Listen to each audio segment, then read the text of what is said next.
All right, so let's just dive into it, huh? Dipping back into some Pioneer for the first time with the release of Beyond Theros Beyond Death.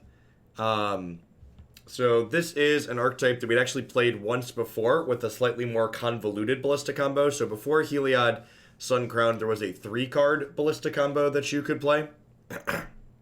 With the addition of Heliod Suncrown, simply Heliod Suncrown plus Walking Ballista for those that haven't been paying attention. If you have Heliod in play and you target your Ballista with his activated ability, Ballista, so long as it has at least 2 counters on it, can deal an unlimited amount of damage because it deals the damage and then gains you a life because it has lifelink from Heliod, and then Heliod's other ability triggers to put a counter back on Walking Ballista to let you to loop this constantly. So the core of this deck is a green-black Delirium mid-range deck, whatever you want to call it. We've got Traverse the Ulvenwald here as an ability to find various utility cards such as Ishkanah, Massacre Girl, Kalitas, Murderous Rider. This Traverse the Ulvenwald also allows us the ability to only play a singleton copy of Heliod Suncrown, as opposed to having to play a whole bunch of them, because in a deck like this, Heliod Suncrown doesn't really do anything in the event that we're not ready to combo.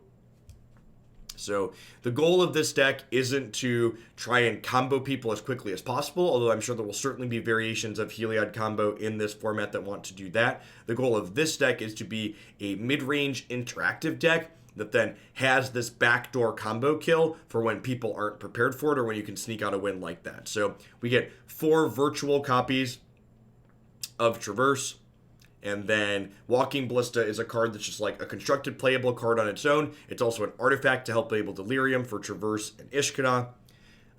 Yeah, we do have some okay instant life gain as well. Courser of Kruphix, Murderous Rider, Kalitas, Siege Rhino, all these cards gain life, so Heliod does have some text when we don't have a Walking Ballista in play, but still, larger than sheer is a singleton to find 2 combos. So let's go ahead and dive on into a league with this one and see how it goes.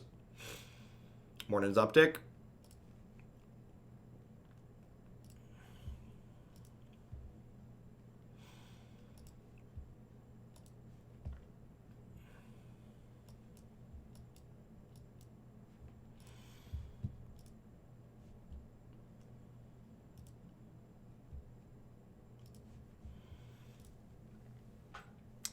This game's not amazing, but it's fine. Definitely going to keep it. We're on the draw.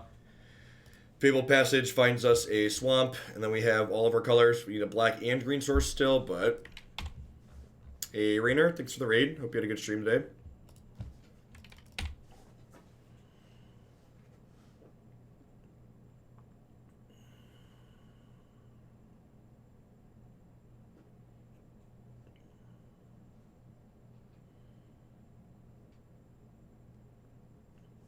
Yeah, so I had some more Sorin in a couple of iterations of what I looked at, but I ended up cutting him for Siege Rhino just because it's a better card than him that impacts the board.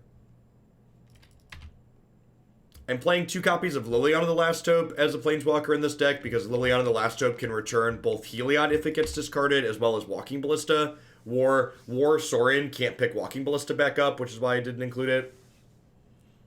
What's a raid? A raid is when someone who was previously streaming sends all the viewers from their channels to your channel. It's like a host, but it actually changes the URL that in people's current web browsers. So generally speaking, I don't do raids when I send people to another stream just because I know a lot of people leave my stream up and I don't want to change their browser URLs, but raids are our option. Something that other folks do. Alright, so looks like Blue Devotion. I think I get a Forest here because Forest lets me cast Courser, and Courser potentially lets me hit the other land.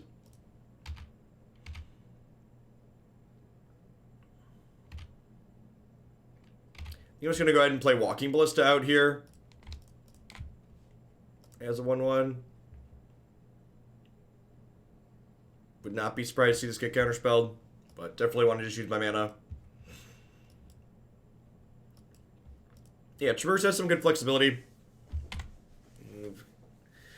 It's been retorted. Still have a few removal spells here.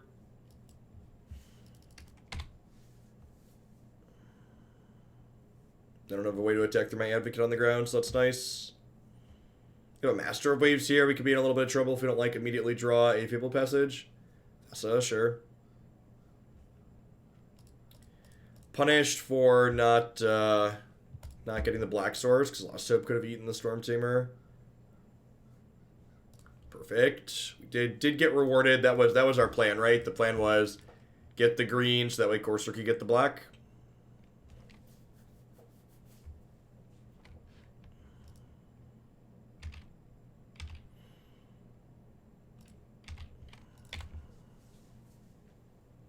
Thassa, God of the Sea here, becomes a creature if they have 5 or more devotion.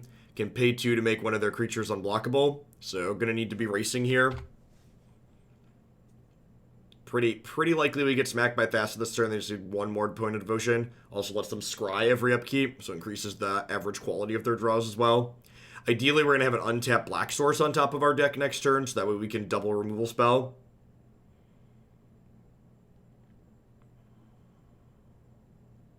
I guess I can Decay plus Fatal Push next turn guaranteed, but I'd like to Rider plus Liliana.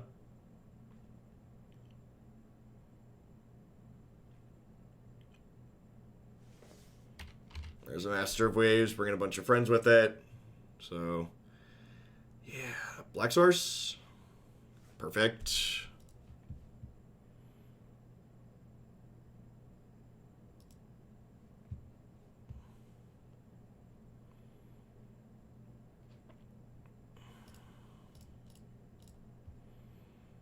Alright, so I'm going to start with this. And then, in case their last card's a Spell Pierce, I'm going to Abrupt Decay this.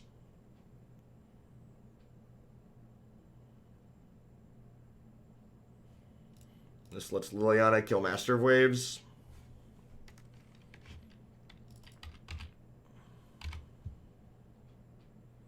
In a pretty okay spot now. We have Siege Rhinoceros on top of our deck here. Liliana can rebuy Walking Ballista. A relatively quick clock going too.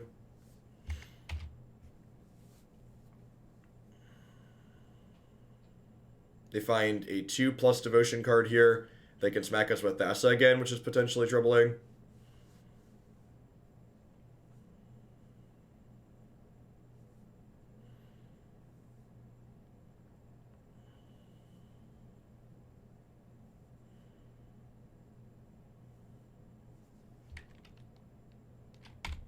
Wow, that's absurd.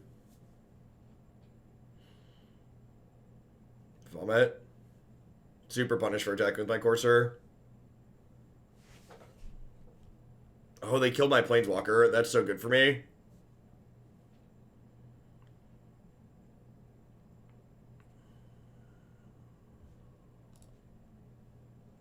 Killing my Planeswalker makes me happy. Start with Fatal Push.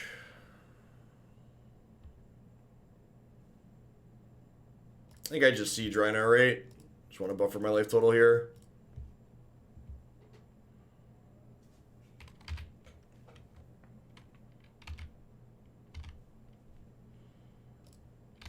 I think we just put them under immense amounts of pressure now.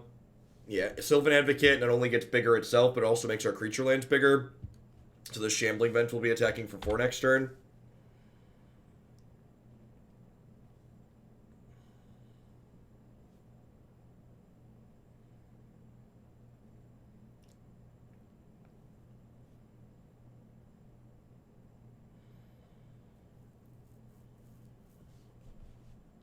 When in doubt, Rhino them out.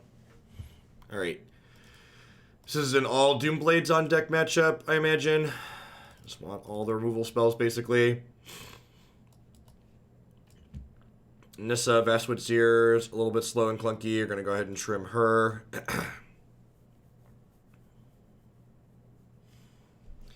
Kalitas is okay, but it's also a little bit expensive too. Massacre Girl, Grafwidow are both good at the top end of the curve. Rhino might be okay. I have 63 cards currently. Thoughtseize is fine, but I probably don't want to draw 2 copies of it in any given game. They cast a Wizard's Retort earlier in the game, and they had Storm Tamer as like kind of a counterspell. I had to kill that to take something else off the table.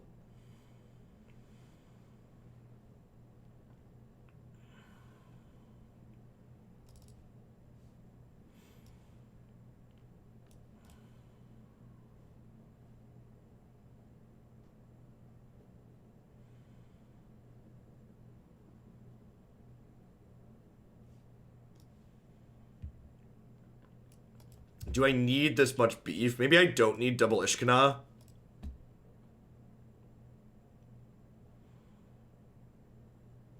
Double Ishkanah might be a mistake. I don't have that many flyers, and like they're big flyers. Go over the top of this. I think I'd rather have a girl and an Ishkanah rather than double Ish.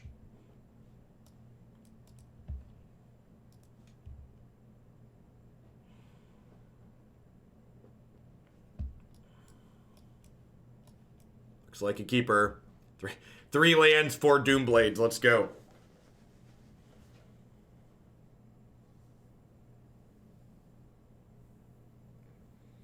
Off topic, but a learning moment. You splashed Calyx the other day off of 13 green sources. The Courser article, I would have thought that 9 or 10 would be enough. What am I missing? You're missing the fact that I disagree with Frank Karsten's conclusions on what consistently is defined as. If you read through the details of Frank Karsten's article, his numbers, I believe, are a 90% consistency rate, which means 1 in 10 games you're not going to cast your spells. So I think in an ideal world, those are like bare minimums. They're not the goal. Those are like, this is the floor. If you want to actually play Magic more, you need to be higher than that. Yeah, the Red Black tactic is sweet. Looking forward to sitting down and getting all the updates done to the website.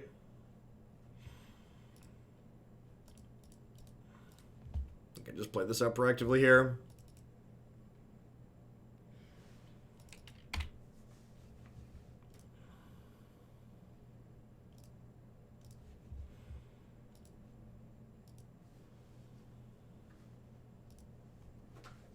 Morning, Blake. Happy Sunday. Their start's real slow. Getting to just like Murderous Rider this with impunity is great. Green source is actually just like the best draw on our deck because we can Swift end this and then we can Courser next turn, which is sweet.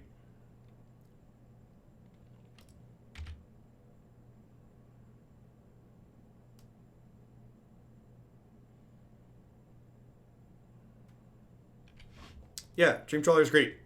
I think that card would not be surprised if that card makes an impact in Pioneer as well. I think it's super, super reasonable. No play. Do I jam this Courser into a counterspell, or do I play the Murderous Rider instead? I guess I don't really need the lands. Who would I rather have counterspell? I think I'd rather have Murderous Rider counterspell. I potentially miss value if they don't have a counterspell, though.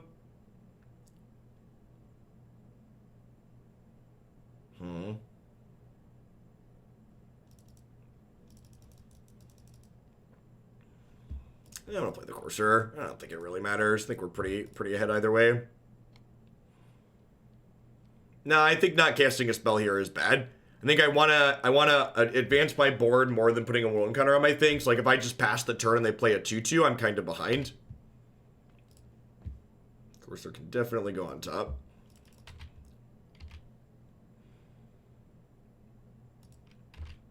If they counter Rider, you get a 3-for-1. How does your math work out on that? Can you explain?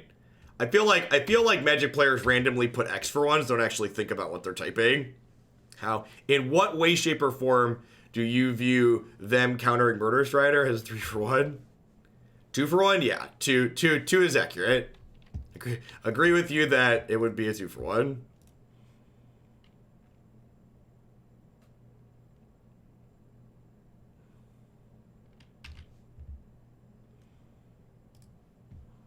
Hold on, folks. We're going to do it again.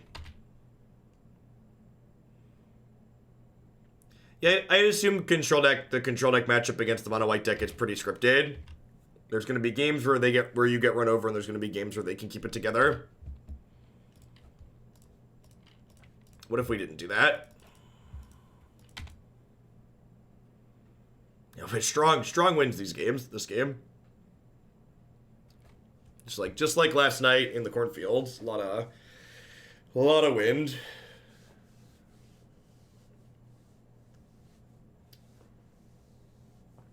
Gedwick here.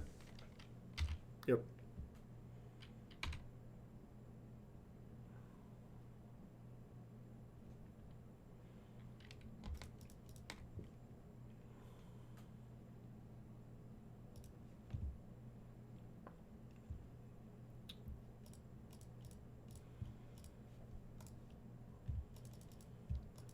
I'm going to exile Gedwick because his flavor text of tapping our stuff when they cast blue spells allows them to race from a lot of situations, so I'd prefer they have less racing power than that.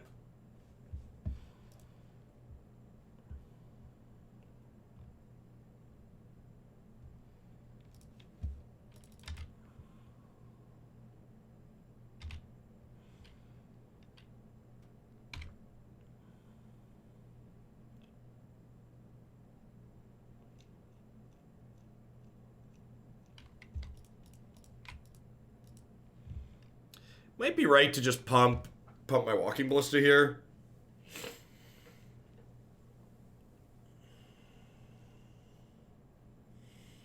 Since I have this Thoughtseize coming up on top, that can clear the way through a counterspell or something.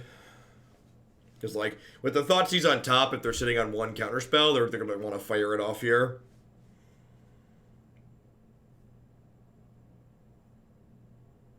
Oh, I totally forgot to update the goal line notification. Sorry about that. It's been a long couple of days. Some things are falling through the cracks.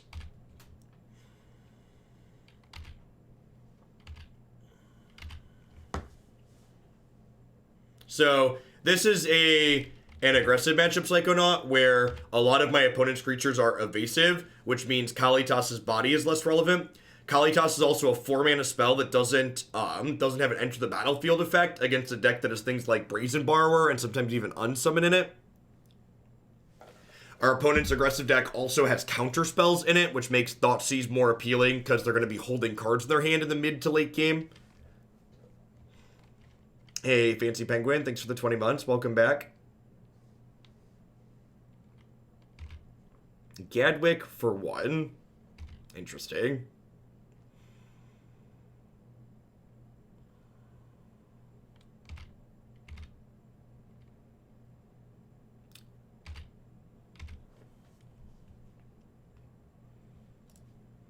Lands are great. Buy their stuff.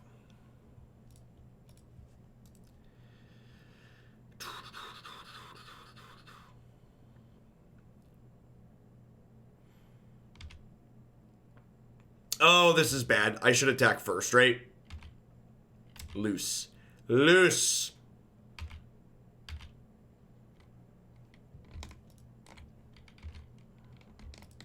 Definitely attack first there. Let's put a counter on this now while they're tapped out so they can't, like, borrow it in response.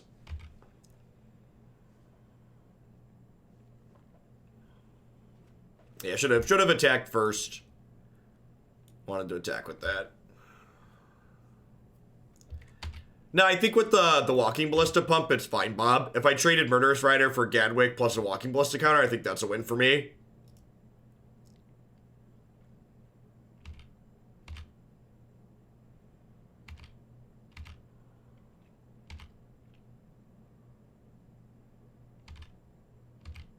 Not that we've seen Justin. I'd be kind of surprised if they have room for that. That card doesn't seem particularly stellar.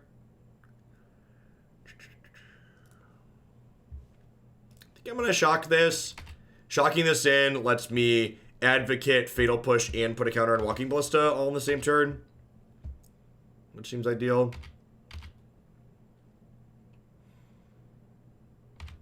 Yeah, I think I just missed 2 points by not doing that pre-combat. By doing that pre-combat last turn.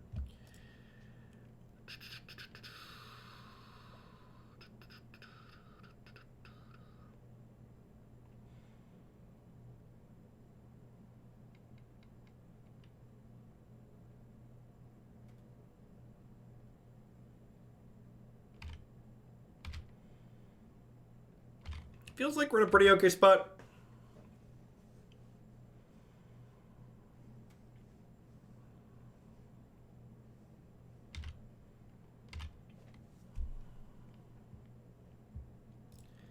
I'm going to go ahead and Fatal Push this Tidebinder Mage at this point.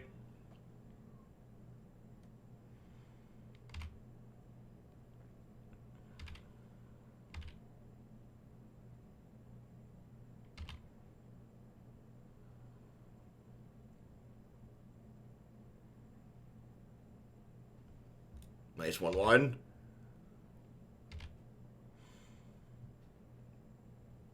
This match has been a good example of Walking Ballista just being like a constructed playable card on its own. Wonder if we'll actually end up combo killing them at all.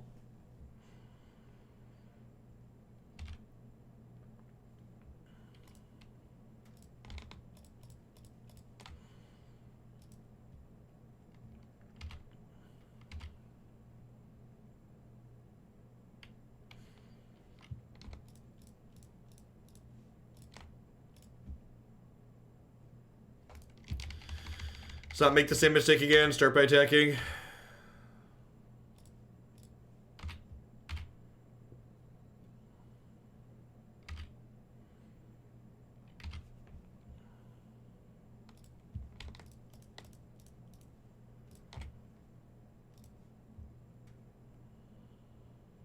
That just resolved. Okay. Well, go.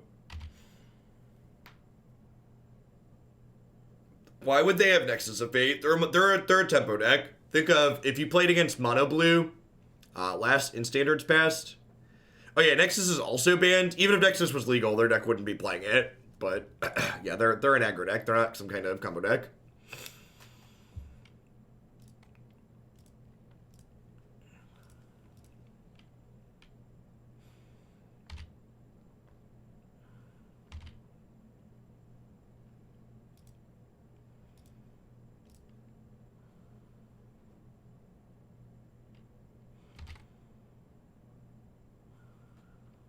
Are we done here? Are we done here?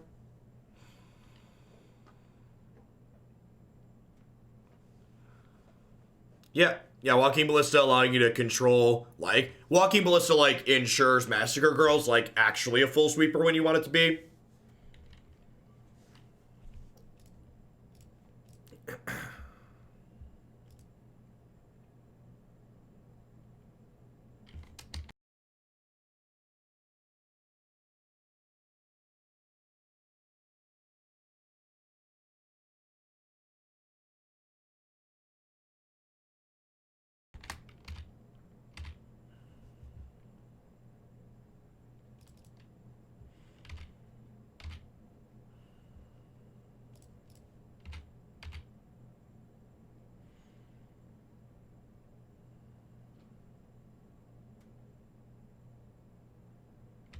Born in Full Metal.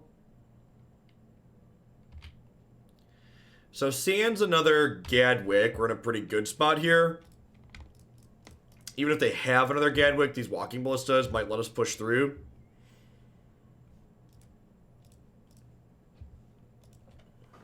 Gadwick's drawing them 4 currently. But like they're at 7. I have 4 points worth of ping on board.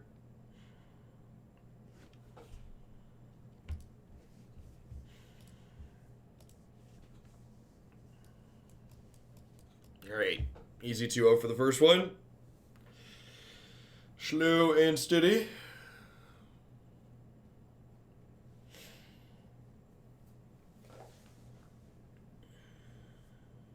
It's a little bit cold here in the cornfields, Full Metal, but other than that, life is swell.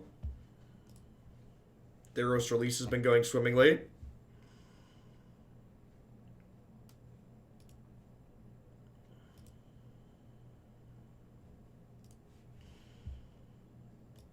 What archetype do I enjoy the most in Pioneer? The blue-red Eldrazi deck has been one of my favorites to date. These green-black decks are fun too, though. Been a few different iterations of green-black that I've enjoyed. Is Modern back in the menu? My plan is to start doing one Modern deck per week.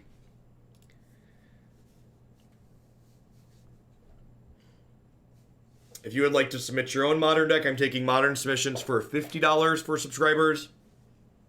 The price is high because my intention is to not play a ton of it still. 5 degrees in the Chicago burbs. The feels like is negative.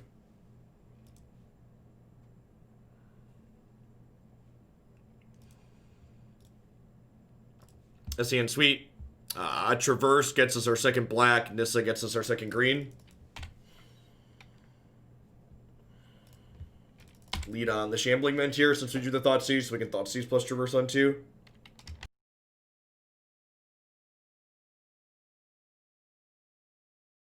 Why is Nexus banned in Pioneer, but it isn't in Historic? It isn't banned in Historic because Wizards of the Coast doesn't give a shit about Historic. Oops, did I say that out loud?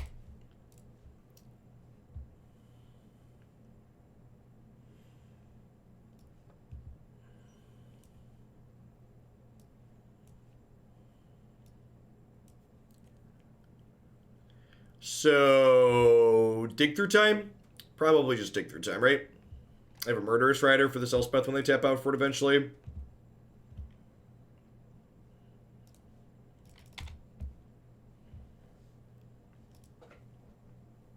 My ability is showing. I know.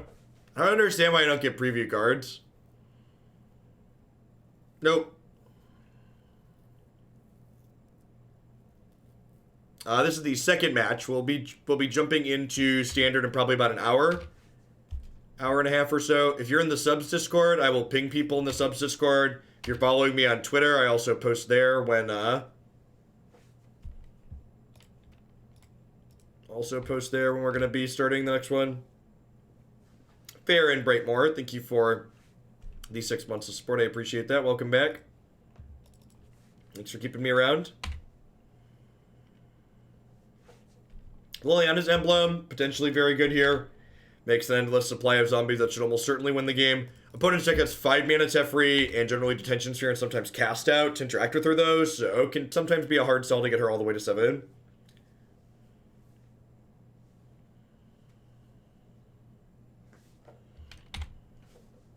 So they have Alliance, Elspeth, and then 2 cards I don't know currently.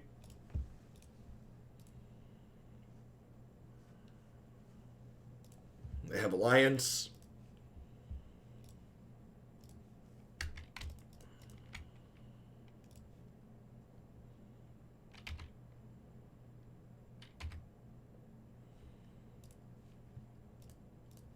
I think I was going to keep sending her out.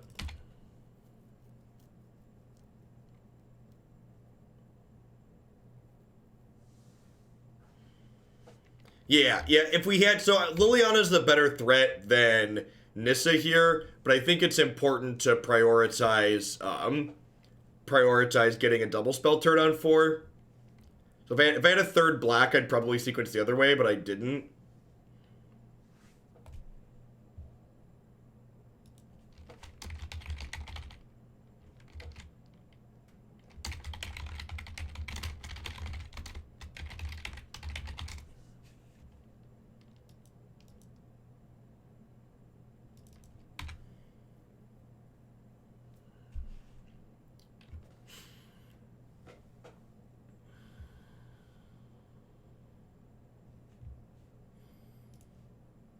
They kept a card on top.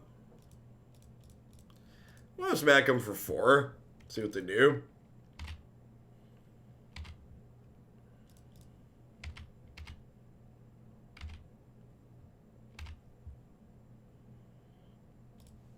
Liliana's still 3 turns from ulting. She takes so long compared to Royal Scions. So they've got a lot of time to find the answer to her.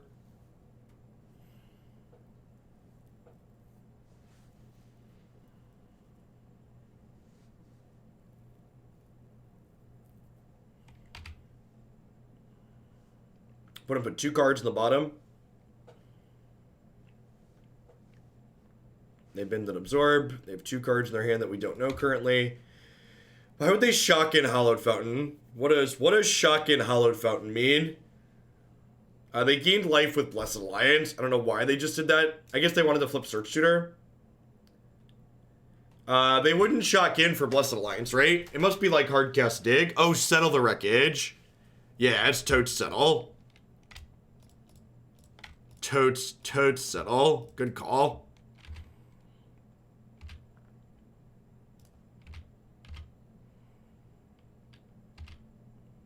No, they already have mana for the castle.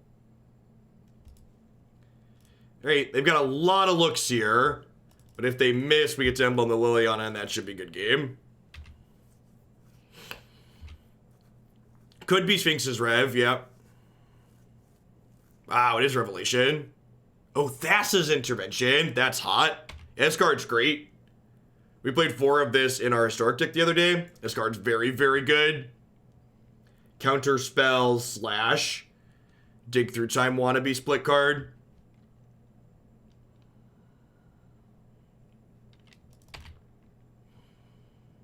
Have to fade infinite cards here to get this Last Hope emblem, but the good news is if they deal with this but don't deal with this, we get to flip Nissa next turn.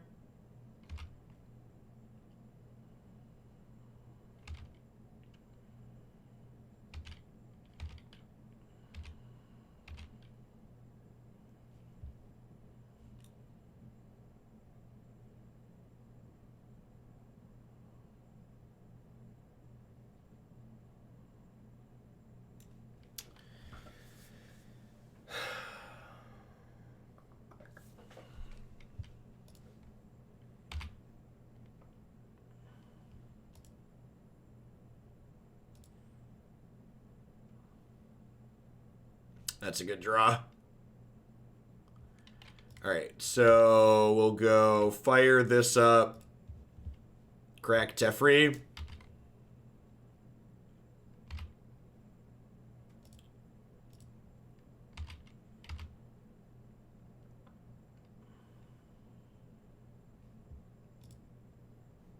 Do I want to redraw this Shambling Vent?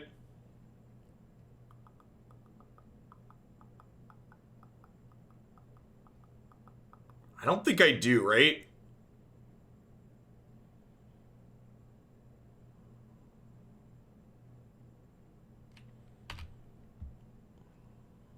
So we're gonna Murderous Rider the Teferi.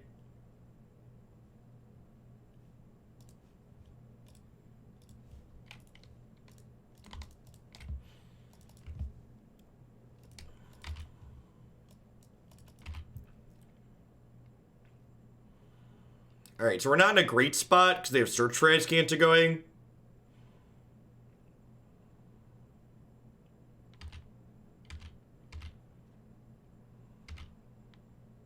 I have 2 card types in my bin right now.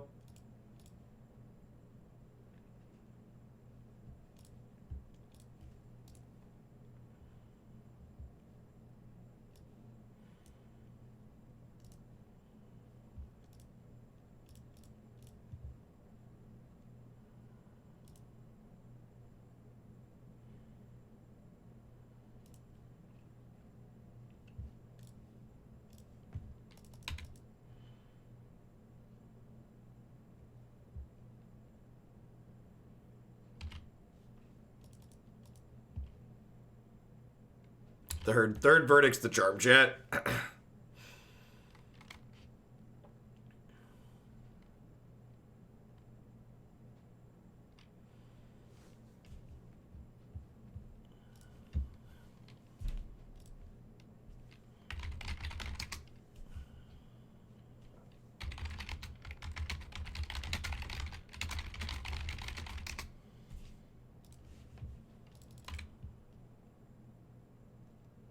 The new cards are not in the bot for people trying to look up cards from the new set.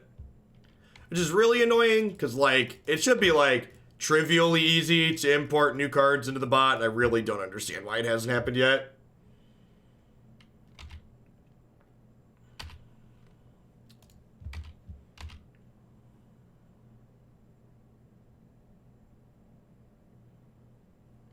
So the second Walking Ballista is actually a really good draw here because when the second Walking Ballista dies, it gives us artifact and creature. Good chance our opponent Supreme Verdicts us next turn. This card do for the ultimate. Untap 6 lands, they become 6/6 creatures. Sure.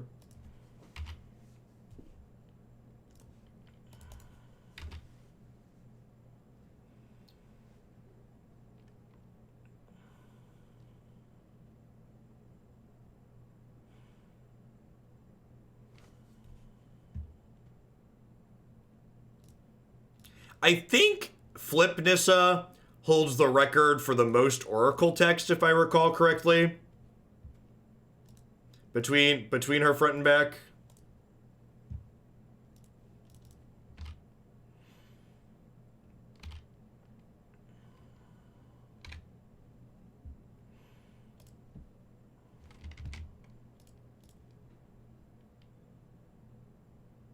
Let's do this first. This is definitely a matchup where we get better post-board than they do. Opens veto, brutal.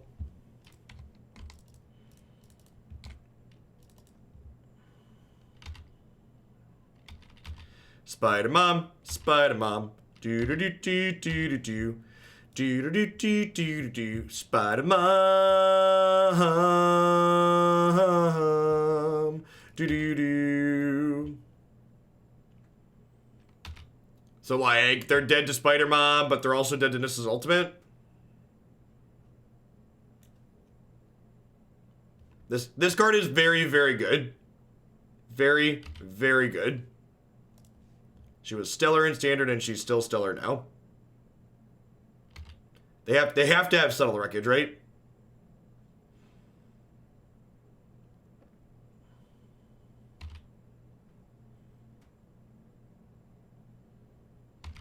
Oh, I guess they're not quite dead yet, huh? That's super unfortunate. This is only 6, 7, 8, 9. Am I one short? Oh, I can just kill them with Walking Ballista next turn, though, right?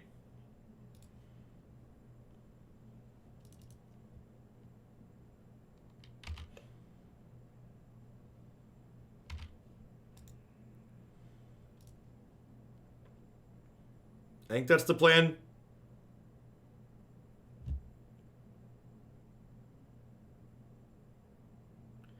Yeah, if they draw Absorb, it could be a problem. They've only played one Absorb so far. Their hand right now is double Supreme Verdict.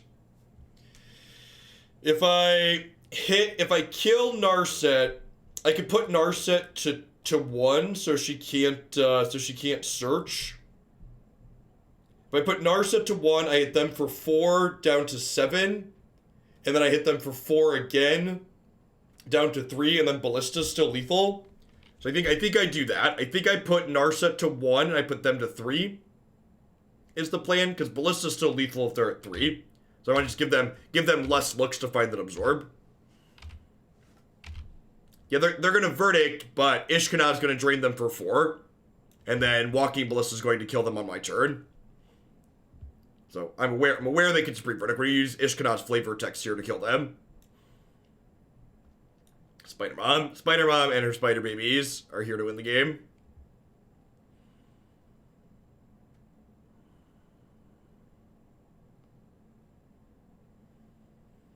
And then they played a land, and they don't have enough mana to Azcanta and counterspell me. So they should just be dead here. Because they pay 4 to Verdict, and then they 4 to Azcanta. Yeah, they're only going to have 2 left.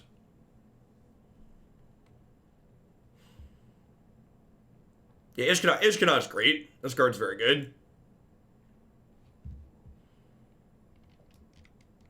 I mean, all new formats are fun. The viewer count's been absurd for the standard so far, which is great.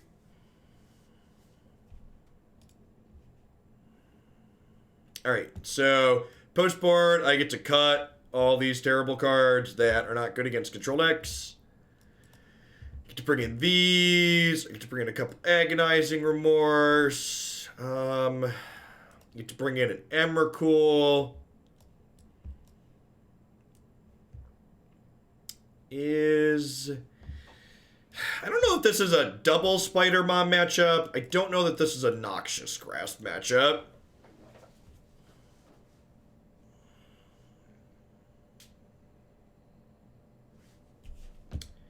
Maybe I don't need 3 Abrupt Decay. I guess having lots of ways to kill their Detention Sphere is pretty good. D-Sphere is one of their better cards to lean on to take our stuff off the table.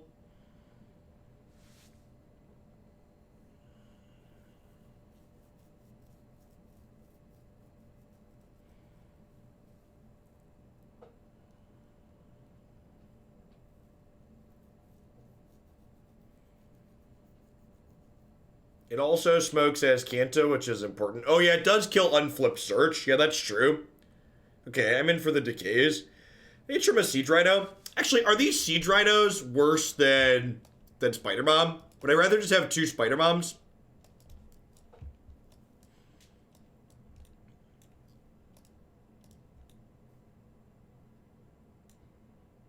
I think I'd rather just have 2 Spider Moms than the Battle Kettles here. You submit a deck in time for today's standard. If you want a standard deck to be played today, it's a minimum of a $50 donation, Crunchy. But yeah, if you want to ship a big donation, I'm happy to play your standard deck today. As always, getting your deck played tomorrow is much less.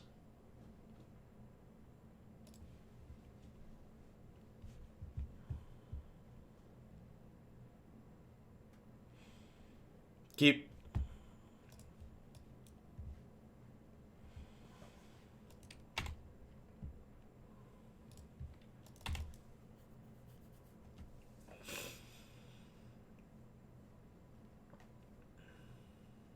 You don't need to do a form, Crunchy. If you're gonna do a big donation, just send the donation through and link the deck in it.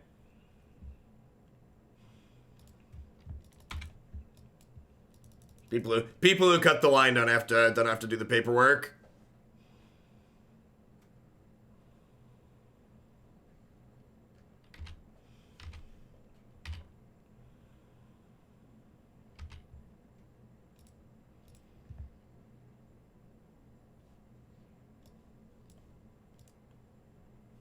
Yeah, self-bill is probably decent standard.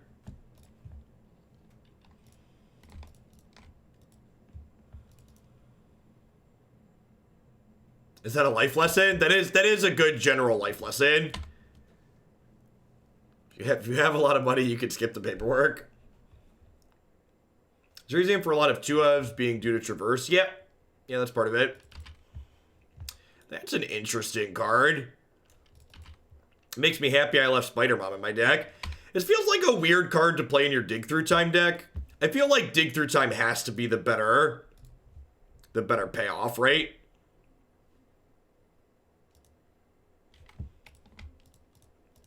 Hey, Winged Yeti, thanks for the 3rd of your support. I appreciate that. Welcome back. Thanks for keeping me around.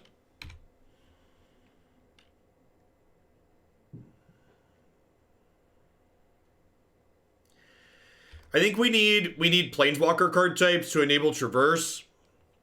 Liliana, the Last Hope, also rebuys both of our combo pieces. So I think it's important that I have 2 ways to get Heliod back from the graveyard should he get counterspelled or discard spelled.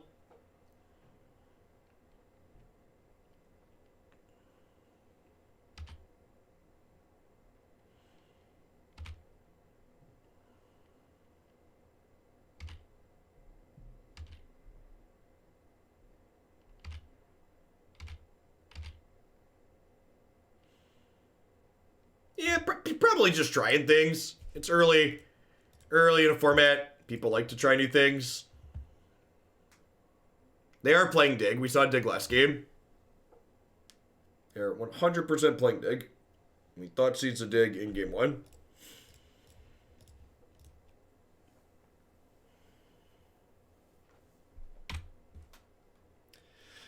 This card escapes 4. I think it's a pretty low escape cost, all things considered.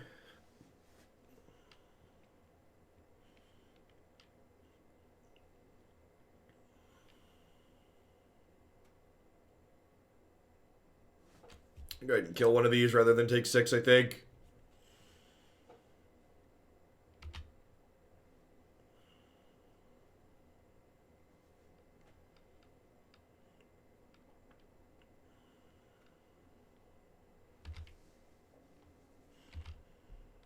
Now, I think it's pretty unrealistic to expect that Thassa's Oracle is going to win you games in that deck, Soul Dragonite. I think it's much worse than the other 2s you can play.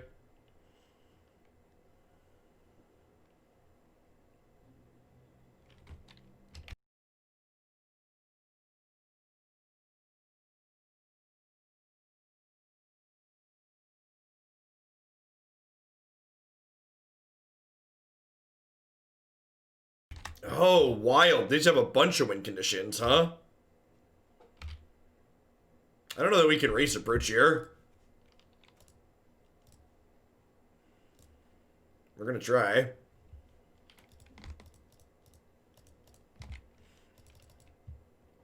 Spider-Man. Do-do-do. Trophy the castle. Maybe in a minute. I want to put a bunch of pressure into play.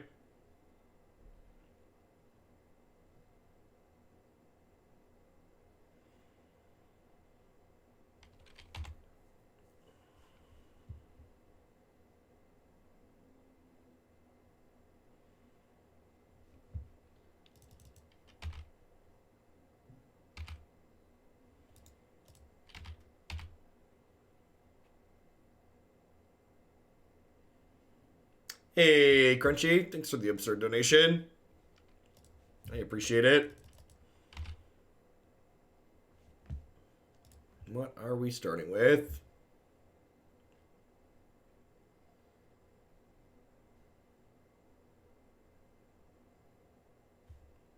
Mono Red Dragon, sounds good.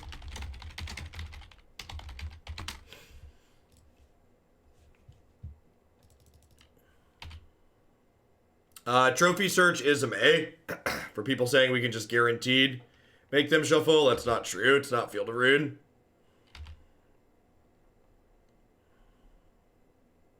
They have a dig through time here, so we're dead.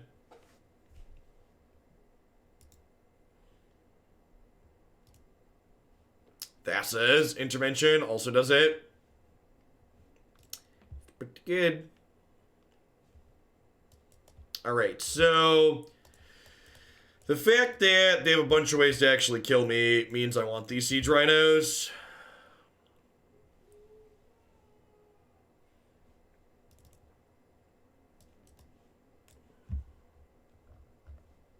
When their win count is killing us with old age, these are better, but they're gonna be doing things like approach. We need to just like put pressure into playing in the game.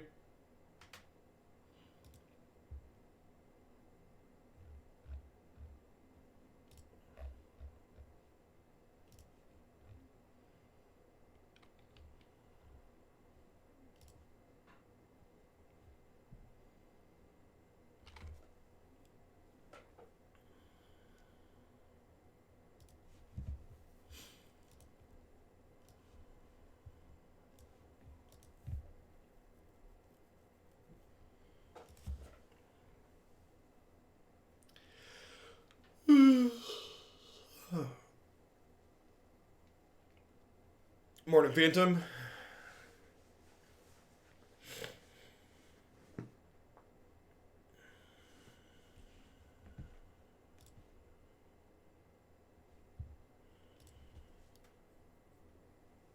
Okie doke.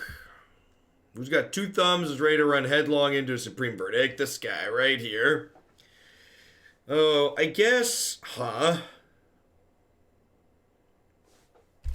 guess this hand's a hair awkward because of the planes. So, like, this probably needs to fetch green to cast Courser, and then we just, like, hope Courser finds us a black source for Siege Rhino.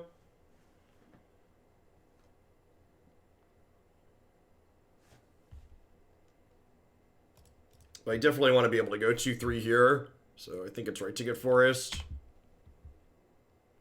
Perfect. Just like we drew it up, chat. Speaking of real decks having curves, 2, 3, 4, 5 here.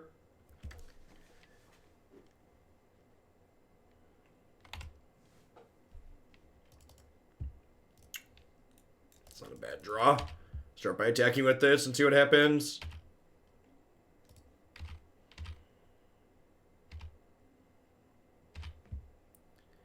If they censor this, it gives me 2 card types towards Delirium for Ishkanah, so it's not terrible.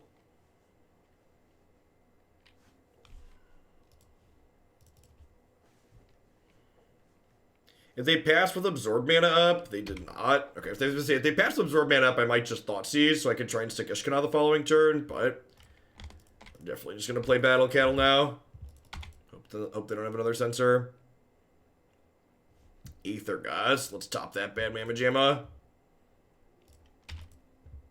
Moo cow, don't bother me. Moo cow, don't bother me. Do do do do do do. Beep, beep, beep, beep, beep, beep, beep. Now they have absorb mana. Unfortunately, I don't have an untapped land here.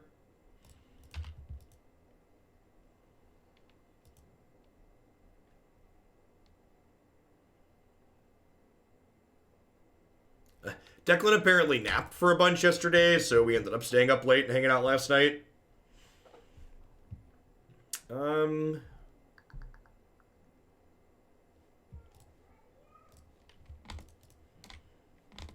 think I'm just not going to play into a Supreme Verdict.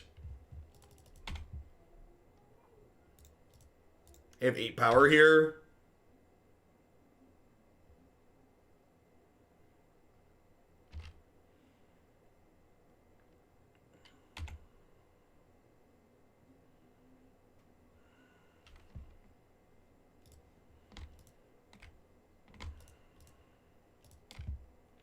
Maybe that's wrong.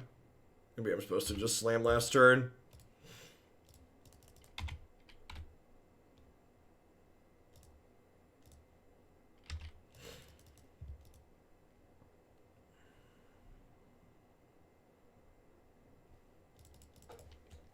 Yeah, I kind of waffled and split the difference. So, like, now they get to Verdict us, then make 2 more tokens, then we're kind of behind. I guess they immediately have to have another sweeper because of the Grafwidow, though.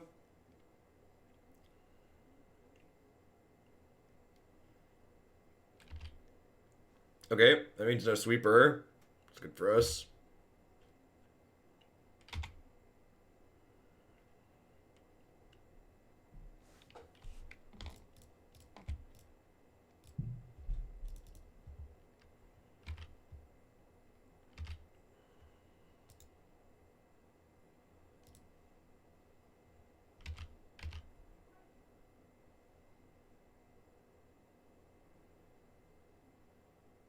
Opponent missing land drops are getting a little flooded at this point.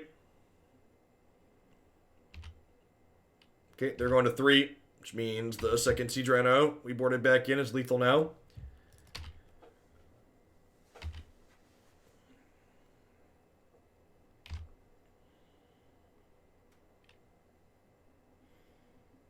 Any cards up there you're interested in for Kalitas? The blue-green Titan might be a real card. The blue-green Titan, like, has a low cost because it cantrips. And it's like a card you can mill into and cast out of the graveyard when you don't have Kalitas, which seems really sweet.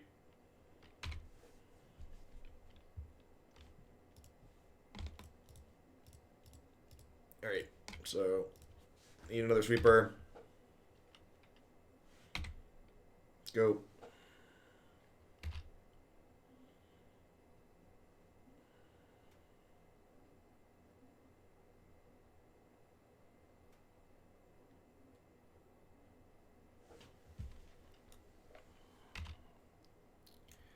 So they're going to 8 here.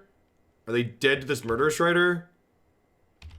Math. Maybe. It's close. This is a timely reinforcements, Angel. That's an interesting one.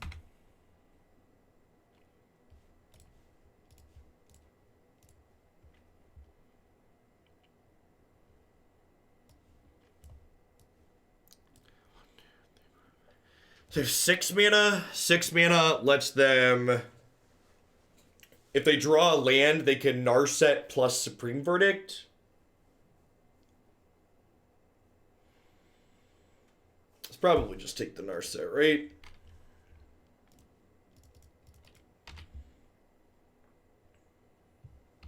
Alright, so we just get in here with Spider Mom.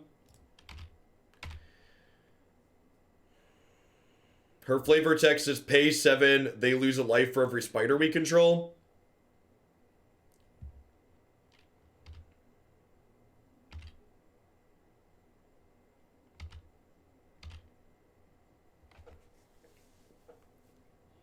Why do people think that card is good?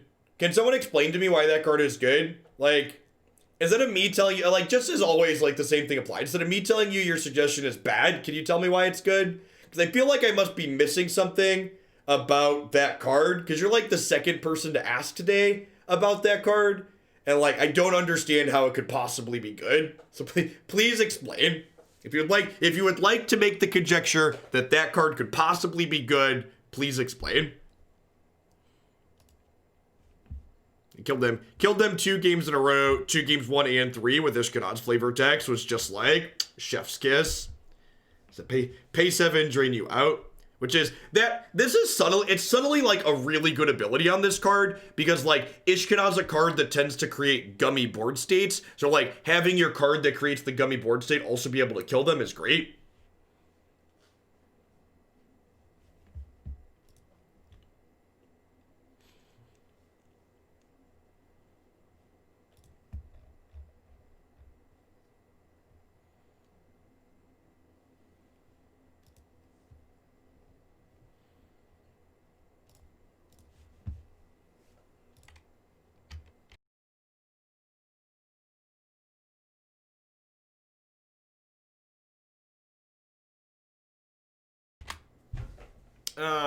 This hand's bad, right?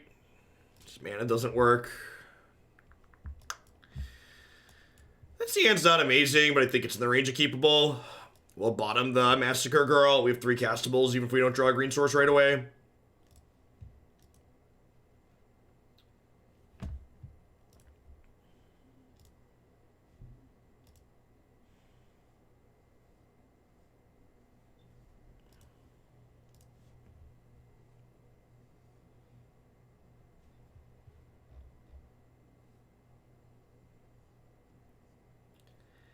So if it's Grixis, Lads in the queue. I do have a Grixis deck in the queue. As always, things are played in the queue in order, so. We're going to do another long day tomorrow. So today and tomorrow are 1 Pioneer deck into 4 to 5 standard decks is the plan both days. Tomorrow morning, I'm going to be back to my normal start time of about 8 a.m. Started a little bit later today. I guess I could theoretically start late again tomorrow, too, just because Jake has off of school, so he's going to daycare. Normally, I'm on by 8 a.m. just because, what's the word I'm searching for? Because Jake gets on the bus at, like, 6:55, so I'm up anyways. The last 2 days, they've just been watching TV, and I got to sleep a little bit extra, which has been nice.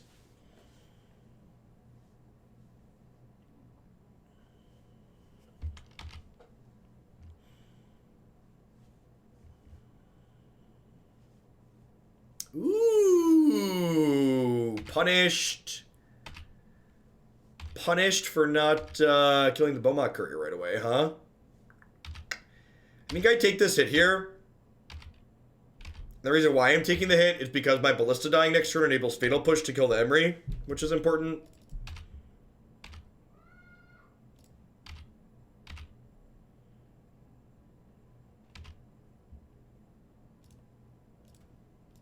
So I attacked with this because I was cashing it in anyways, so might as well get an appointed damage. So I need to enable Revolt here.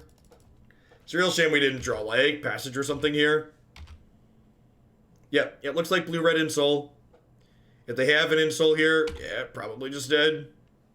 I guess I could draw another Fatal Push, but we missed our land drops long enough here that we're just gonna die. Yeah, land would have been great. Sometimes Magic doesn't work out. Deck and Stone sounds great. Fatal Push is great. Trophy and Decay are great. Nissa, Vastwood, Seer, this ain't it. Kalitas is probably not a very good blocker here, so I could probably come out. Massacre Girl sounds great. Ishkanah gums up the board nicely. This is probably a matchup where I trim 2 of the Thoughtseizes. They sometimes have counterspells post-board, but when you're playing against an aggressive deck like this, you definitely don't want to draw multiple Thoughtseizes a game. So, like, seeing 1 is fine, but drawing the second sounds rancid.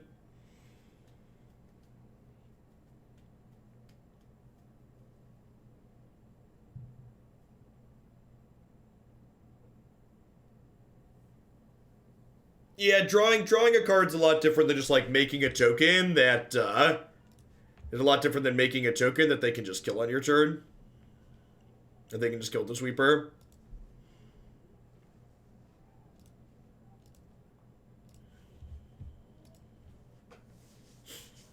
$1% of the way to Shillionaire. Everybody starts somewhere.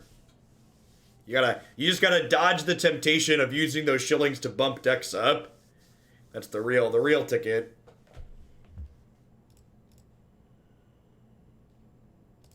When you get to that 50K mark, shipping things by 10 points is some real movement.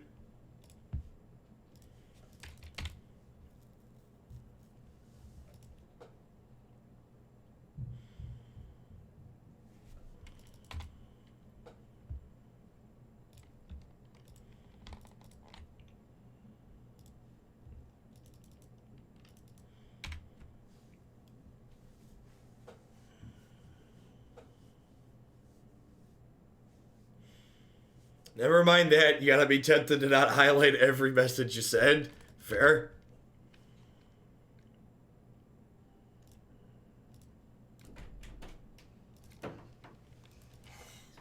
What's up, dude? Hey, I've never seen you wear that shirt before. Never seen me wear that shirt before? What? Where you even got this shirt from? It says Nerd Rage Gaming. # sponsored. Ooh, what's this Pokemon? That is a Digimon, sir. It's a Digimon, you uncultured swine. This is one of the legendary Pokemon? No, it is a Digimon, sir. Do you not hear the words that are coming out of my mouth? Not a Pokemon. What is it? It is a Digimon. What does it show this? There is a show called Digimon. If you ask Mommy, it's on Netflix. It was one of Daddy's favorite shows when he was a kid. So it's called Digimon? Digimon, yep. It's pretty sweet. Well, let me keep the card. Okay, you can keep the card. Don't ruin it, though. That was Dad's when he was a kid. Wait, you got this when you were a kid? Yep. That's how old it is. This card was super old until you were a kid? It's super old, yep. You still had it even when you were a kid?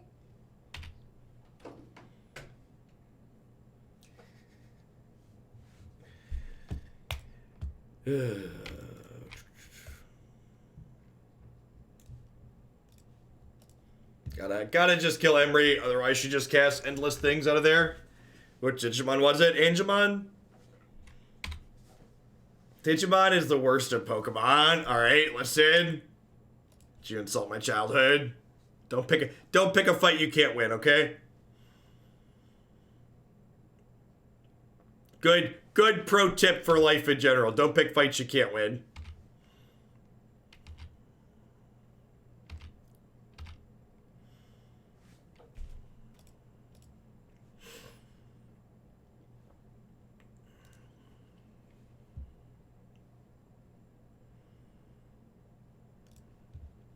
One, two, three, four, five, six. So I think I just pass here, right?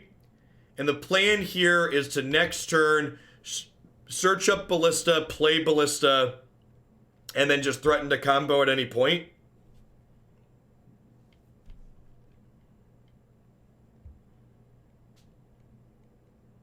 One other thing that this is fun, and this is kind of really weird. It's weird that this is templated, as you can give... Something that someone pointed out is that if you're playing this card in Modern, you can use Heliod to give your opponent's Death Shadows lifelink, which is quite hilarious. So you can, like, kill your opponent's Death Shadows by giving them lifelink.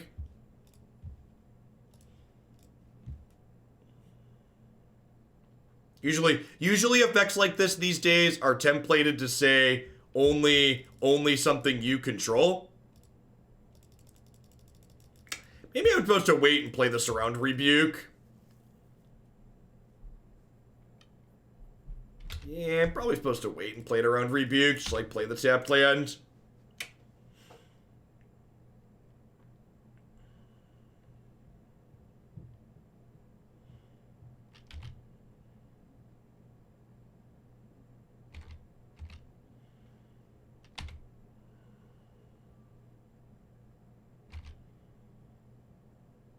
We do have Delirium.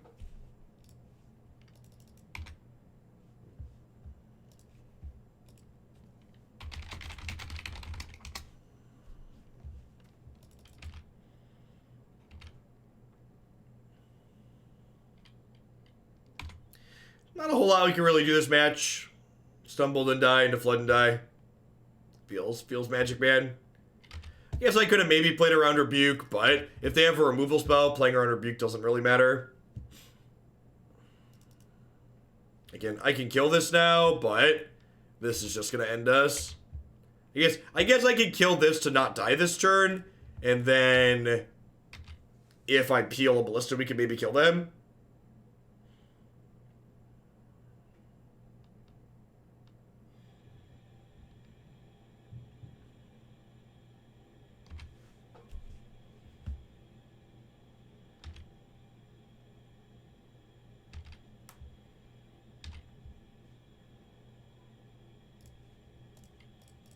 The part where they have Shrapnel Blast and we die, because that's how this deck works. Their last card is always Shrapnel Blast. Dive down. Gross. Alright, can't be countered my butt. Alright, I'm going to run to the register really quick. When I get back, we're going to play 2 more matches with this before we dive into Standard. Don't go anywhere. Thanks for hanging out today, folks.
Ah! Declan came to visit, so Jacob needed a turn too. Yeah, the card game. It is the card game, yep. This is the old card game, though. The old card game a call. Where that card game called? This is Magic. Magic? Yep. Hey, bad card Magic. Yep. The gold card? It's a gold card, yep. Yeah. It's a trophy. You like trophies. Yeah. Trophies are your favorite. Go, baby, bye. Bye. Oh, be gold card. Bye. All the card, baby.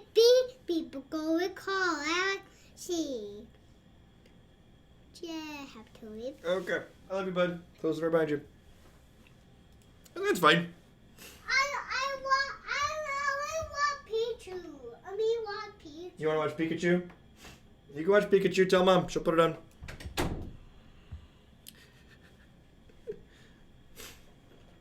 Hello, boys. That's my oldest. Jake will be 6 in February, and Declan will be 5 in May. Do I just sit on this Traverse for now? I think I sit on the Traverse for now. There's a good chance that we'll have Delirium between this Ballista and this Last Hope, depending on what we draw, so we might use it to fetch a creature later. Yeah, Jake's usually pretty good about shutting the door when I tell him to. You know what this hand loses to? Savage Knuckleblade. You're not wrong. Play versus the draw being a huge difference here. Had we been on the play, we could Ballista this elf, but because we're on the draw, they're going to get to play a 3-drop before we do that. And what a 3-drop it is.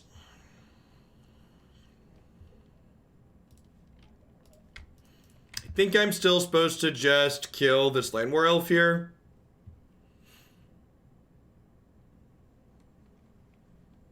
Just to try and slow down their mana while this chews up their hand. Tofu Cow, the first modern 5-0 list, had some stuff in it. Granted, there's a ton of Once Upon a Time, but it gives me hope. Unbanned Pod and other stuff too. Maybe. The other thing you have to understand is that, like, 5-0 lists are terrible metrics for what's actually doing well. You don't know how many times people failed before they got that 5-0. So, like, it's very possible for you to post a 5-0 with the deck list. There's a very bad win rate. They're also artificially diversified, so we don't know which decks are actually performing well. We don't know if a deck's 5-0'd, a dozen times or one time while failing a bunch of others. Really need to rip Abrupt Decay here.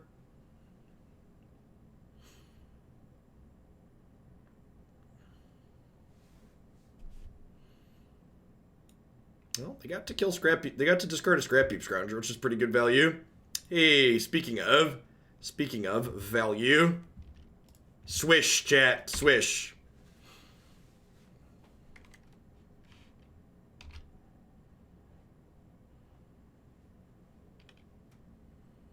Hey, we had 2 Abrupt Decays in our deck.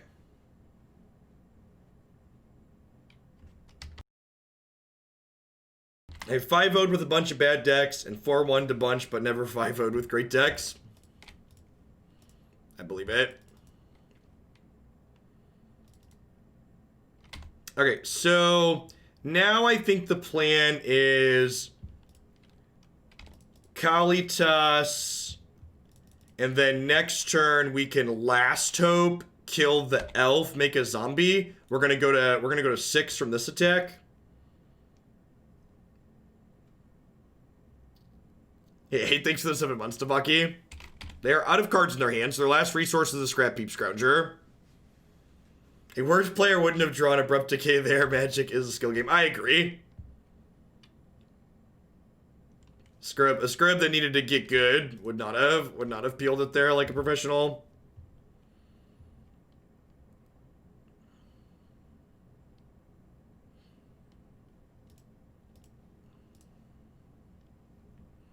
So, I think I'm actually going to go ahead and... Do I traverse for a land here? If I traverse for a land, next turn I can Sylvan Advocate plus fire up Shambling Vent and attack. There's also the question of, do I want to attack with Kalitas here? If I attack with Kalitas here, I die to a removal spell. But there's also the flip side of that argument that, like, if they draw a removal spell, I'm probably dead anyways because I have to chump block with Kalitas. So, like, the question I need to ask myself is, can I beat a removal spell from this position?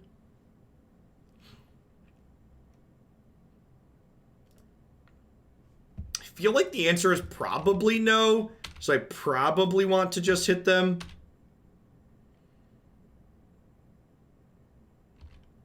I'm dead to removal because there's a Scrap Heap Scrounger in their bin. So they're gonna bring back Scrap Heap. Or they're not, sure. Yeah, nope, yep. Deal-a-reno. They didn't draw the removal spell anyways, so it doesn't matter. But, things that out.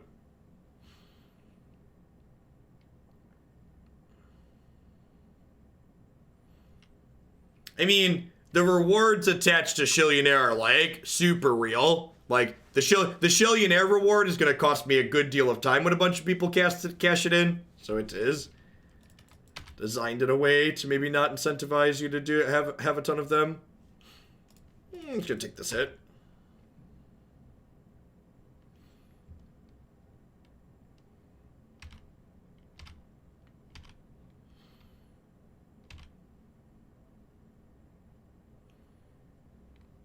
So next turn we get to lifelink for 7, so this game should be solidly over. I feel like getting to untap here means the game is just done.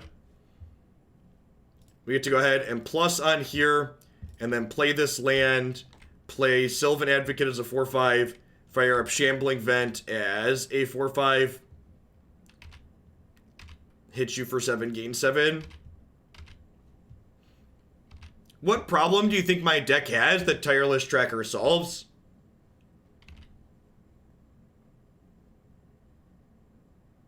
Shambling Vent is very good. Very, very good.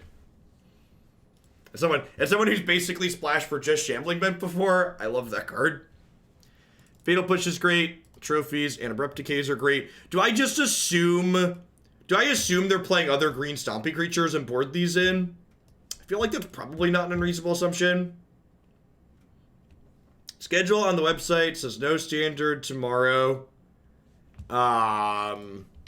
I haven't done the schedule for next week. Tomorrow's definitely going to be standard. I've not. Tomorrow, where it says historic, is going to be standard, and I'm going to figure out the rest of the week later. So, I like put a rough estimate on there, but I wasn't sure how much standard I wanted to schedule because I wasn't sure how these days were going to go. Spider Mom is reasonable. Agree. This is a matchup where Nissa Vastwood Seer is not particularly useful. Thoughtseize is a card I probably want to take out. No more than one Noxious Grasp. I feel like they probably have some Steel Leaf Champions in their deck.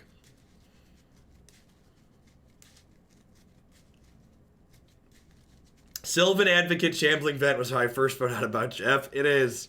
We go way back, Bob.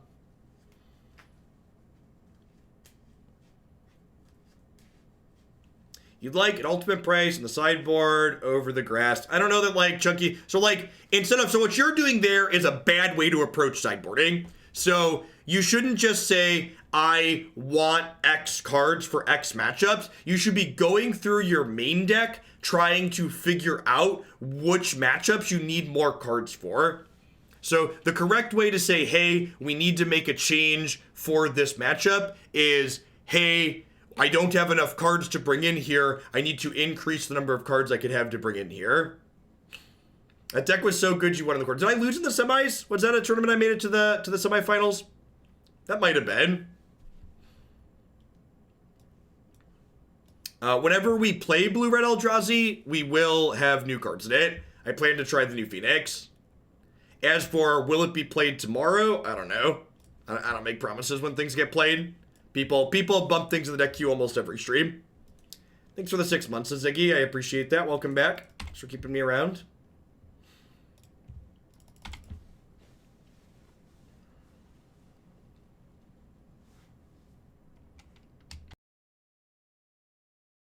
Yeah, I think Nissa Vastwood Seer is a much better 3-mana card advantage spell than...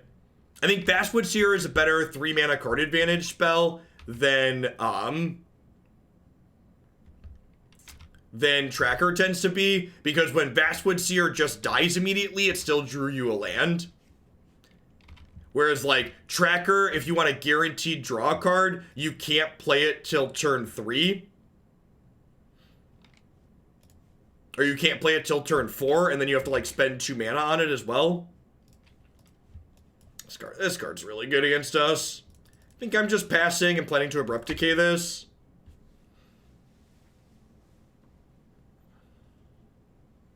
That's true.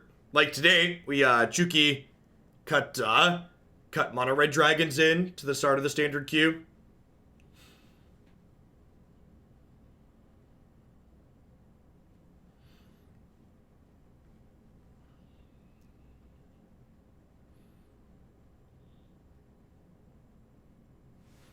Ronis, sure. Here, there be whales. Alright, so we're taking 2 down to 15. I'm gonna go ahead and kill Shaper Sanctuary here. This card's a really tough nut for us to crack.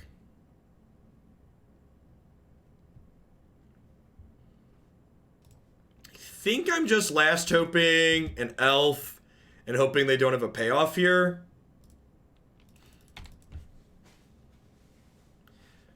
If they have something that lets this attack, they get to eat my Planeswalker.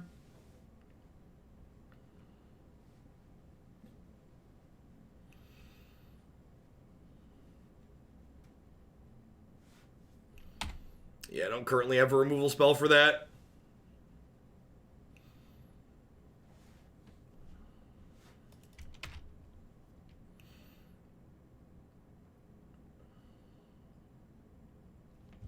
He said before drawing one.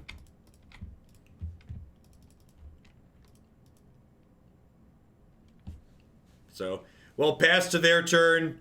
Let them discard the last card in their hand.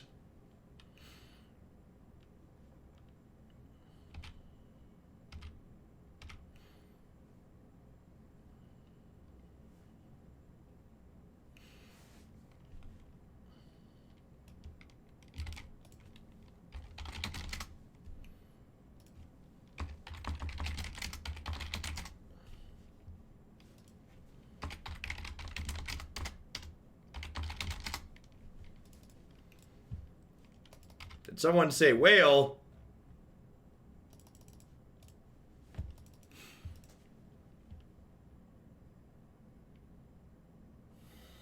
God, that's unreal. Oh, well, you know. I guess they would have been able to play this regardless, huh? Because they still have Ronus. I don't know if it was confusing or not. I greatly preferred the gods, like, I greatly preferred the devotion gods where they just weren't creatures in play unless you had the devotion, so they didn't, like, enable things like this.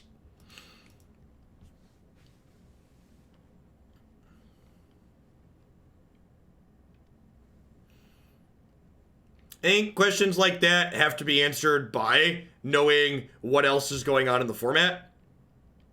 So, like, basically the answer is we don't know.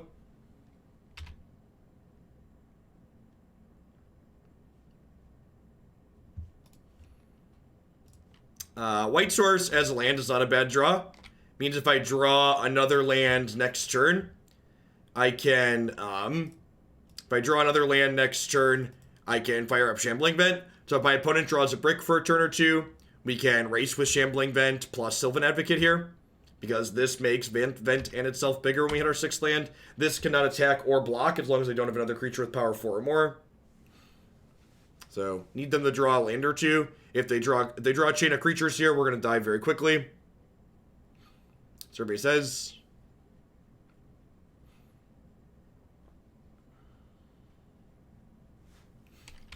That bodes well for the home team. Alright, even lands are good draws here.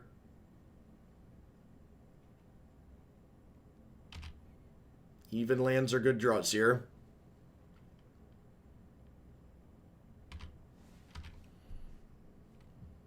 Alright,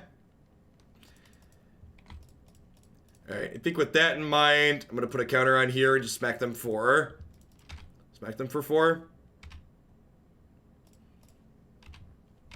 Wonder if it's more right to pump the Ballista to get in with Shambling Vent. Pumping the Ballista gets me more damage over time if I continue to not draw lands and they continue to draw bricks.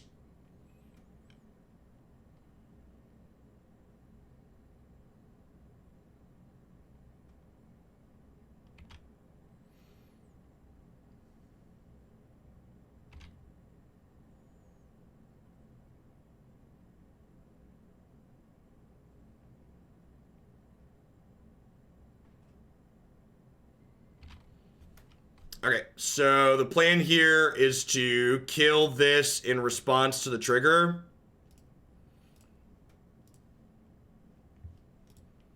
And then Fatal Push this.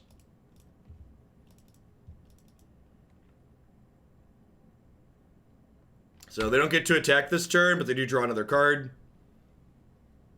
It's a brick, okay.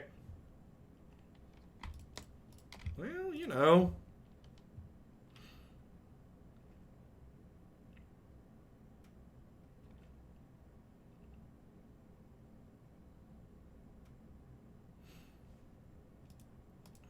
Gives us 6 lethal draws. Yeah, I mean, playing to draw exactly Heliod there's real bad.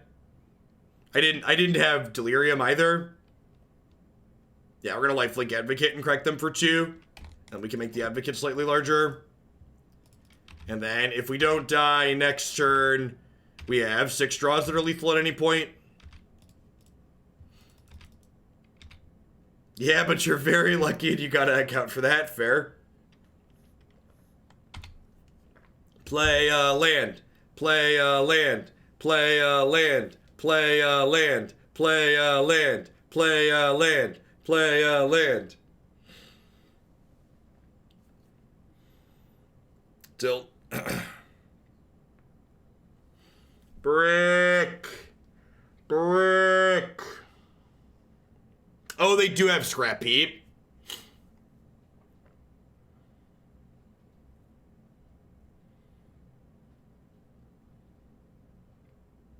No blocks. 6 lethal draws. That's actually not true, right? Because I need a turn. Actually not lethal, because I need a turn.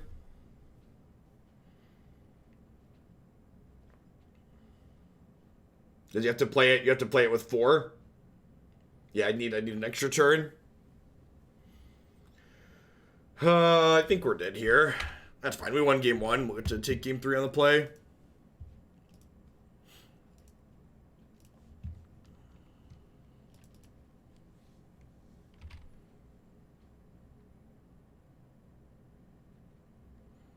Yeah, now, if I can survive, I think we're dead though, right? Like this kills us. Activations on this kill us, right? Oh wait, this can't attack? This can't attack, okay.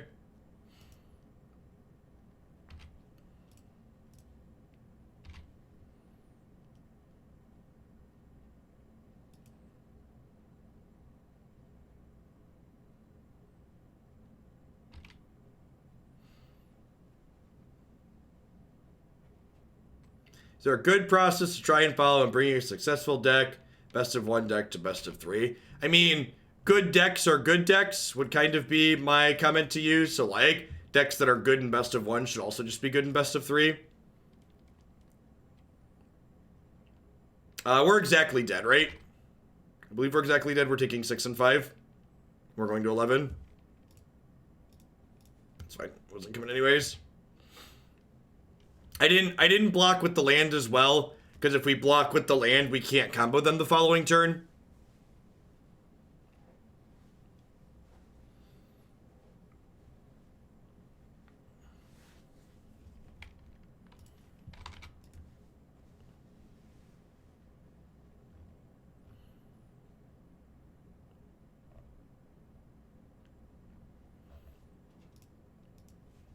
It's match 4, right? Yeah, match 4. We're 2-1, heading into game 3 of match 4. We'll have one more match after this one with the Ballista deck, and then we'll roll on into some standard for us today.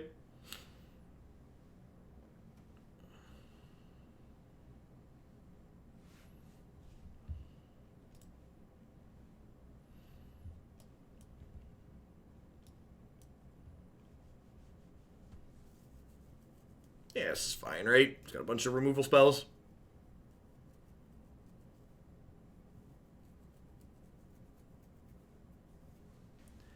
Lifelink didn't used to exist, is what you're thinking of, and you used to be able to give a creature multiple instances of when this creature deals damage, you gain life.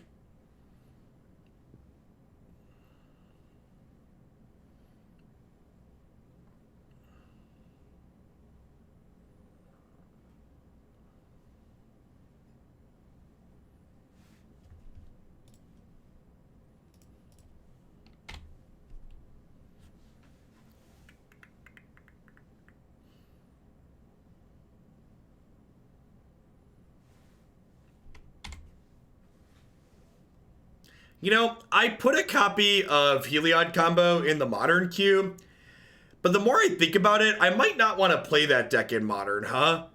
It's probably like the old Kitchen Finks combo decks where, like, people don't concede to infinite life because you're not actually infinite on Moto. It's probably super miserable, huh?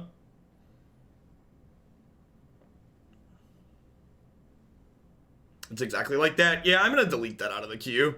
I had put that in of my own volition because I thought it might be interesting. I am not going to bother with that.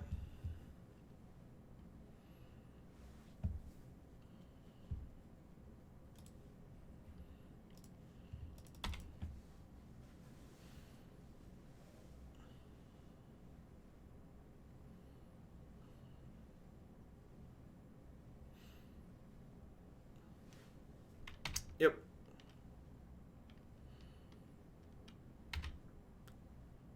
The heart wants what the heart wants, chat. I might deck and stone these tokens. We'll see.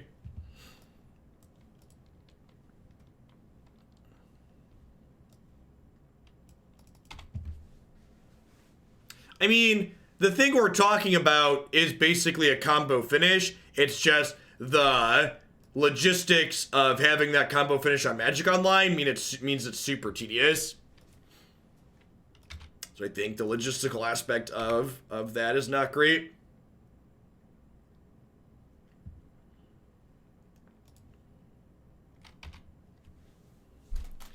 Do I want Ishkanah? I feel like I don't. I feel like I'd rather have a random card.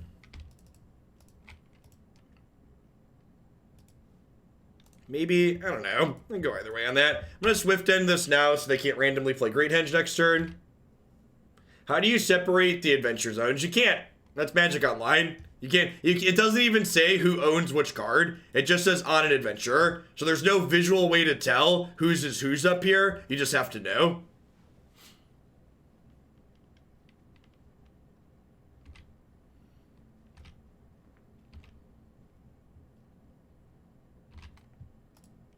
It's like, whenever people are surprised about the quality of Magic Arena, I'm just like, oh, my sweet summer child. Some of us have been dealing with this nonsense for a real long time. Some of us, we were born into this. All right, so I don't have a sorcery in my bin yet. I could set up to combo kill here, potentially, huh? Once this Deccan Stone gets in my bin, I will have the last card type, and there's a Walking Ballista here. So if I Deccan Stone something, I can Traverse for the Heliod.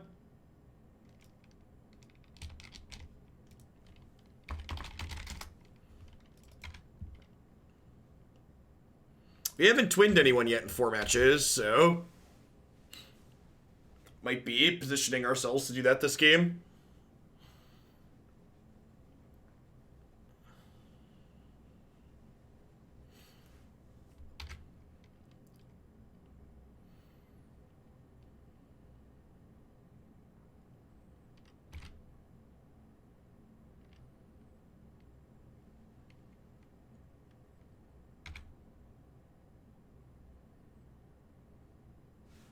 Okay.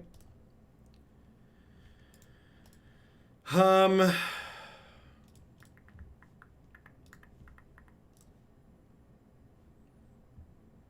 gonna get rid of that. I'm gonna deck this. I'm gonna Traverse for Heliod.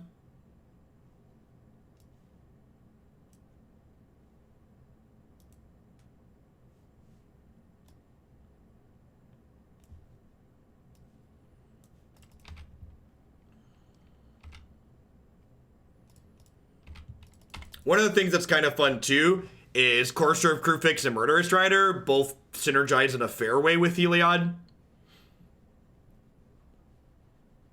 It's like both these cards gain us life and let him stack counters on things.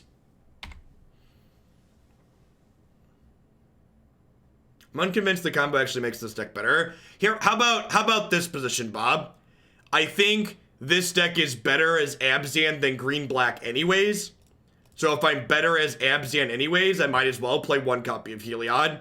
I also think Walking Ballista is just good in this deck. That's why I think if there's a good shell for this combo, it's likely this archetype.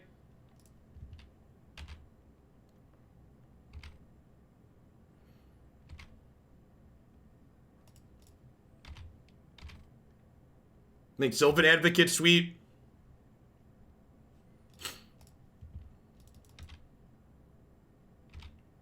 Like, I don't know if I'd be on the full 4 Ballista, but like 2 to 3 is definitely in the conversation, I think.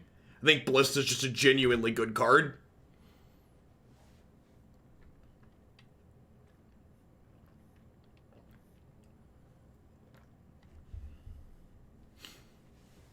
A lot of other people in the Delirium decks are playing things like Vessel of Nascency to try and hit their card types.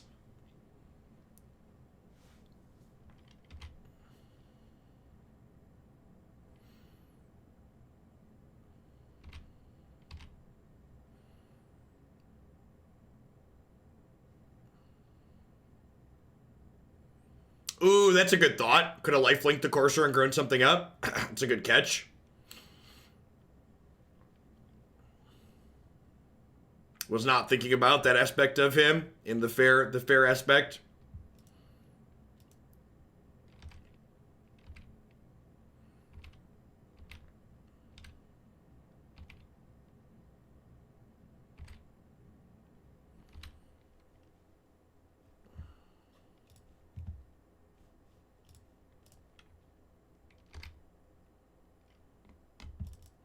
Do I play around Fatal Push here?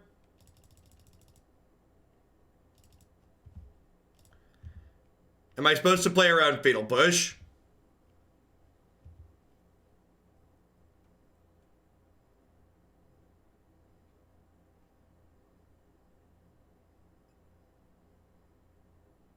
Apparently not, because they're dead. All right.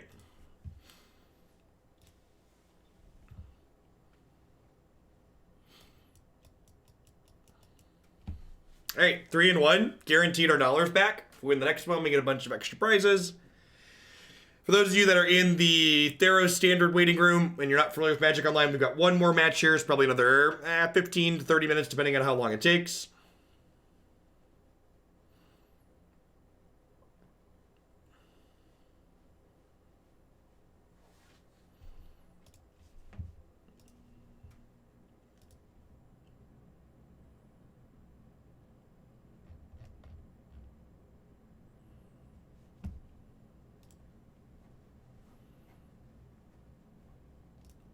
See, I need some lands, but we got a lot of those in our deck, so let's keep. What do we lose to? We stumbled and died, and then flooded and died. Like, never played a third land, never had a fifth spell.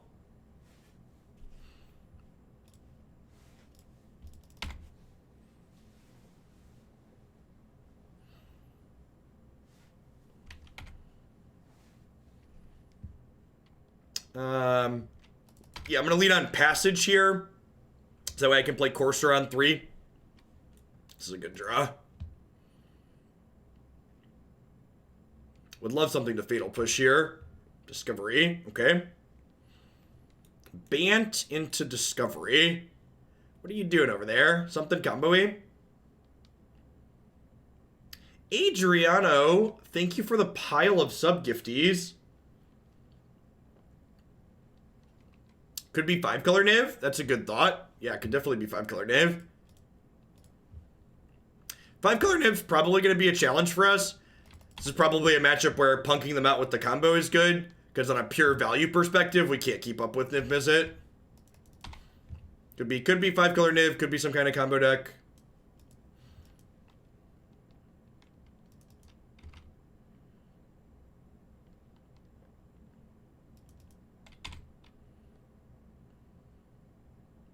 Well, I'm not really anywhere near hitting... Thanks, Adriano. I'm not really anywhere near hitting Delirium, so I think shuffling here is fine. Courser with double Courser with Heliod here. It's not gonna be a small amount of triggers.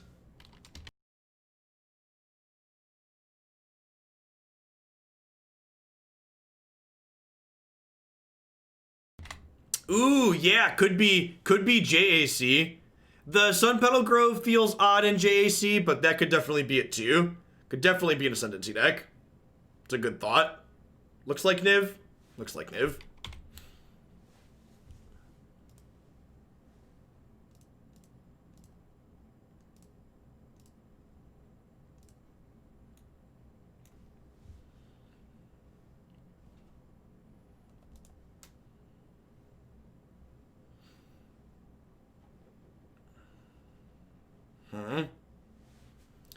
So do I want to Murderous Rider this turn, or do I want to play Heliod and start stacking 1/1 counters?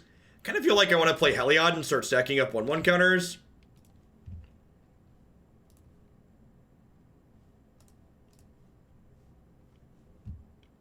Alright, just a friendly reminder that the same courtesy I expect you to apply to critiquing my decks also applies to critiquing my opponent's decks. So, like, if you want to try and say that something my opponent is doing is not ideal or not optimal, you need to be constructive about it, or you're going to get a 10-minute break. Don't be rude, be helpful. It's very common that people who play against me go back and watch my stream afterwards, so be a decent person. Yeah, getting the Heliod into play means that if we peel a Ballista, we could just kill them, so that's definitely got some appeal to it.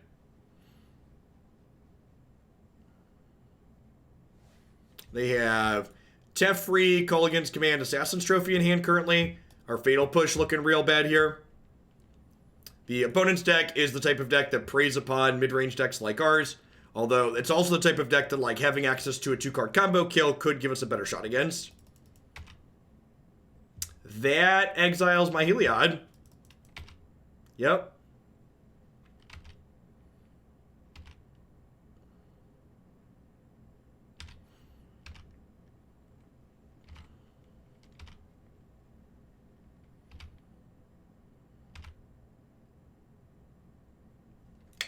We were so close, chat. We were so close. I'm just playing a tap lands here.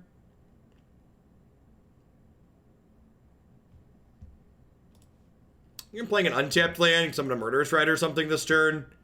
And then after I Murderous Rider something, or Swift End something, I'm going to play the Murderous Rider out. Like I said, I expect this matchup to be very tough.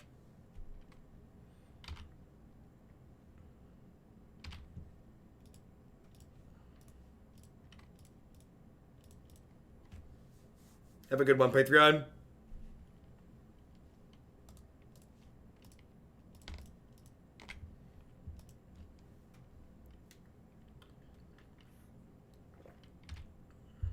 A little abrupt opponent. So their hand is Trophy, K-Command, Teferi, and then 3 cards I don't know. I guess killing that isn't stellar in the face of a Kolaghan's Command, huh? Need to pick it right back up.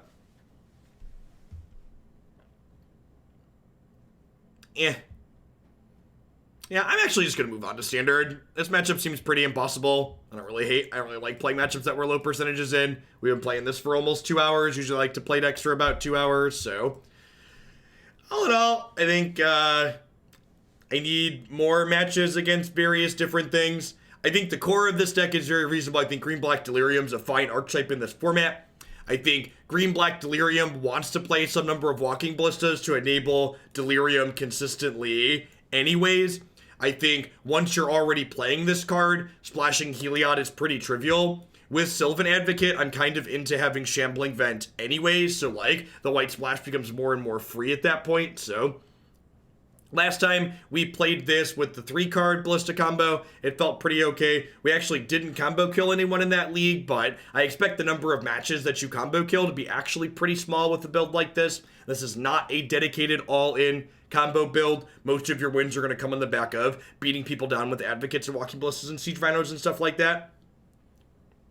Alright, what are we doing? We're going to roll on into some Standard for the rest of the day. I'm going to go ahead and hit a quick ad roll while I get set up with that. When we get back, we're going to be kicking the tires on a mono Red Dragons deck in Standard. Thanks for hanging out today, folks. Don't go anywhere.